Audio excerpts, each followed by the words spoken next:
We need to think of a name for our new health program. Yes, this is urgent. The percentage of overweight children is rising. We need a name to deter them from getting fat. Maybe we have been approaching this backwards.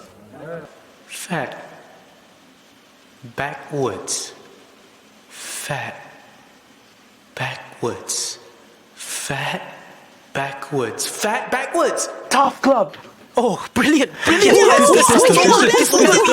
what does it stand for? Stand for? Trim and fit. You just got a promotion. I don't even work here. TAF Club.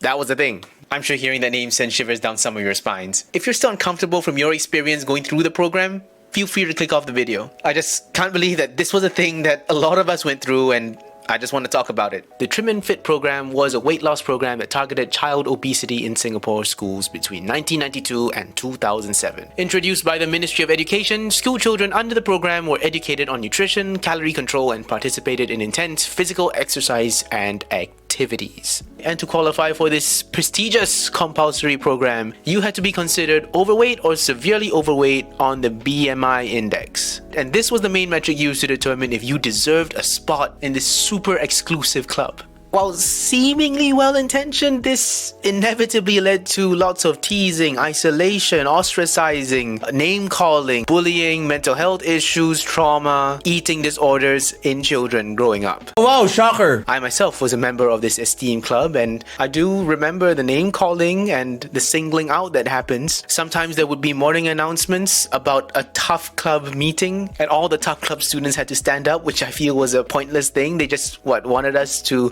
fully know that these are all the fat dudes in the school? Yeah, we know. We know who the fat dudes are. We can see. I can see. I saw it every day when I looked in the mirror. But see, doing stuff like that didn't help, right? It was bad enough that we had our recess time, which was precious to us, being taken up to 4 times a week to do exercises in the hall. So we can never really enjoy the break with our friends or eat something. I mean, speaking of singling out, look at what Wiki described this as. Schools were given a wide discretion in determining how TAF was to be implemented, which resulted in some schools going so far as to implement apartheid-like segregation, for instance, where children were grouped to sit at normal and overweight tables during recess.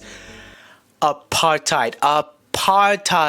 TAF Club is compared to when your program is being compared to apartheid, you're not doing something right. So all that psychological trauma, was it worth it?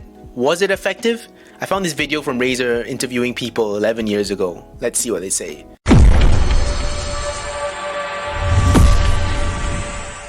Okay, right off the bat, that intro, damn, very intense. Off track, off topic. I'm just, this is a throwback. What do you think about the kids in the TAF Club? Okay, they are round at first, but I think somehow they'll just slim down when they get into the puberty stage. Okay, she's nice. They're round at first, but at puberty, boom, automatic slim down. So we didn't need TAF Club, right? We didn't need it. When people think of TAF Club, they'll think of fat people, I know, I like the way she said fat right there. She said it with such that was fierce, fat people. People think of fat people. People may think they are overweight or those, and they may outcast them. I just feel like they're all lazy, they're fat, but sometimes it's in the genes. It can't be helped. No, my guy said it with a smile too, though. Oh, he's laying it down, but it can't be helped, It can't be helped. Hey, no offense to this dude. I wonder where he's now 11 years later. But this is the kind of guy who would call me slim with some very fierce sarcasm back in the day. Very slim, huh? Wow, very slim. Wow, it's the real Slim Shady. But that was secondary school, and I was in a boys' school, and we got a lot of that kind of stuff, which was definitely funny sometimes, and I've laughed at a lot of the jokes at my own expense, but sometimes for others it'll go too far, but that's for another video. Yeah, I mean, watching this is definitely like winding back the clock, isn't it? Childhood obesity rates in Singapore may be half that of countries in the region. And this is our kiasu spirit coming into play here right now. Our obesity problem is half of most countries, but you know what? We gotta go extreme here. We gotta make sure all these severely overweight students are just obliterated. But over the last 12 years, it stood at about 11%. Sorry, man, my dude right here caught a stray. He's just minding his own business, but then gets sniped by the camera and used for a clip talking about being overweight. Shout out my dude. I'm sorry you had to be used for this. I hope you're doing good. Education introduced the Trim and Fit program, or TAF program, for students who were overweight in 1992 and the program ran until 2007 before it was scrapped and replaced by the Holistic Health Framework, or HHF. With childhood obesity rates stagnating for years, was the TAF program effective? Useless. It's useless. Okay, a very straightforward answer right there. We were in it from primary school to secondary school. What was it like? What was it like? Well, they just kept asking us to exercise. But exercise also like at most 1 hour. And it wasn't every day that we had to go. And they weren't very strict with it. Okay, like I said, it differs from school to school. I mean, for me, I had to go 3 to 4 times a week, and it was always during recess, and it was about 20 minutes, which isn't much. But when you consider the break is 30 minutes, then that's most of my break time. Oh yeah, and I had to go to school earlier sometimes too, to do early morning runs around the hall. It was pretty much every day for me. They'll just take your height, take your weight, and then tell you that no, you shouldn't be eating this, you shouldn't be eating that, and then you just get a kind of very routine scoldings from the nurses. After a while you just get so immune to it, and then you just don't want to go anymore. Yeah, and then I think in school, in JCs, when we were in TAF Club, you get tekan by PE teachers all the time. You go running all around the school, and then you have to do a lot of the sweating and the perspiring, and then working out in the gyms. Yeah, so actually I didn't like it at all. I can relate to it. I didn't go through it when I was in JC because they scrapped it by then. But yeah, in primary school and secondary school, when they did scrap it but change it to something else, we still did a similar thing. I'll be like the extra sweaty fat kid, right? Which only led to more embarrassment and ostracizing by people around me. Yeah, wasn't very fun.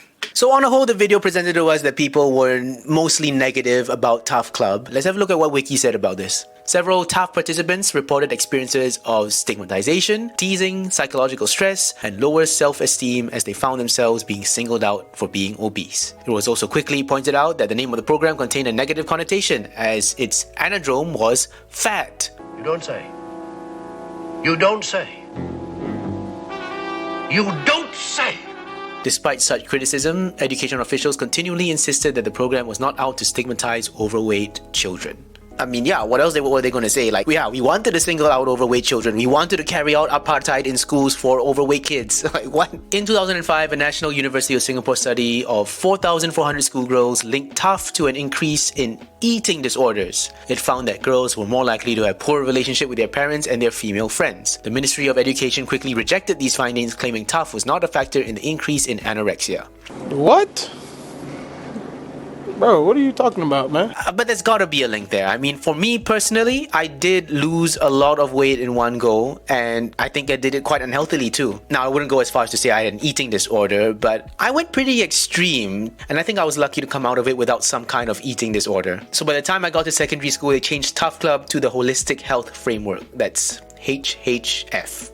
I guess they encourage students to be more creative with their insults. In my school specifically, it was called Sports and Wellness. And it was still pretty much the same thing. My recess got cut short. I had to go 3 times a week into the hall to do exercises for Sports and Wellness because I was still overweight. So I guess I enjoyed my exclusive membership in TAF Club. I don't know what was wrong with me. But anyway, when I did Sports and Wellness in secondary school, I hated it. I treasured my break time even more. So going to run and do jumping jacks in the hall for over 30 minutes was just really annoying. So I decided to go extreme to get out. Since their only indicator was height and weight, and I was a short kid, and still am, shout out all the short kings out there, I decided pretty much to just starve myself. I lost a lot of weight, and this obviously could have led to something terrible, but thankfully it didn't. I starved myself, and I ran in my gym more, and obviously that's not a good practice, but I got out of that club quickly, and in fact, I got out of the club so quickly that I was weirdly praised for it. Like, I went through this extreme mode of dieting, and I remember the head teacher calling me back one recess to stand in front of all the other people who were still in the club and to show them what a shining example of health I was, which was really weird. I mean, of course, at the time, I was just happy that I was out. That was my main objective. But my method of losing weight was definitely not the way to go. And not that the teachers cared too much anyway. I mean, they just were there to do their job and they were just there to make sure we exercised and we lost weight and we left. But I think the program as a whole was missing, ironically, the holistic side of it. The other indicators of good health. Because it shouldn't solely be about the BMI. And look, I'm not a health expert, obviously, but BMI being used as the sole indicator does not paint the whole picture of a healthy lifestyle. When I went through Sports and Wellness, I mean, I was just given the usual spiel of the food pyramid, I believe, which even now is not necessarily used very much. And I I knew all those things, but that side of food intake and nutrition was not necessarily emphasized on as much as the exercise and losing weight. I guess if there was a bit more balance in the different factors that contribute to a healthy lifestyle, I probably would have tried to lose weight in a more healthy manner. Or if they didn't take out so much of my damn recess in the first place, I wouldn't be so desperate to get out of there and just lose a bunch of weight in one go. So thankfully, in 2007, because of all the negative feedback and all the criticisms, TAF Club got abolished. But of course, as I mentioned, the holistic health framework took over, and sports and wellness. And I think that still carries on till today, but they make it open to all students to participate, to encourage a healthier lifestyle. I haven't been to primary or secondary school for a while now, so I just hope whatever they're doing now is genuinely more holistic, in that they take care of the other factors too, to encourage a healthier lifestyle that go beyond just losing weight to fit a certain BMI. Like for me right now, sometimes I still carry out some of the bad habits I picked up while trying to diet to get out of TAF Club. Because I go through my seasons, right? Sometimes I let go a bit and I'm a bit fluffier than I would normally be. But then I go a bit extreme with the dieting after that and it's just not sustainable. And I'm by no means a nutritionist. But at the end of the day, I think it's fair to say that it's all about balance. Keep a good balance of your nutrition and your exercise and you're good. And that's what I'm still trying to incorporate into my life every day. But yeah, to anyone out there who's been through this program, I hope you find love for yourself, and that love for yourself will take you to a place where you'll be happy and healthy, however that may appear on the outside. TAF Club definitely was a thing. Glad it's long gone. I hope they're doing better with it now. Thanks for stopping by the video. If you have any thoughts about TAF Club or how this holistic health program is being run now in schools, yeah, leave it in the comment below. Appreciate you stopping by. Like and subscribe, only if you wanna. I'm not your mother. I'm Dennis. Take care.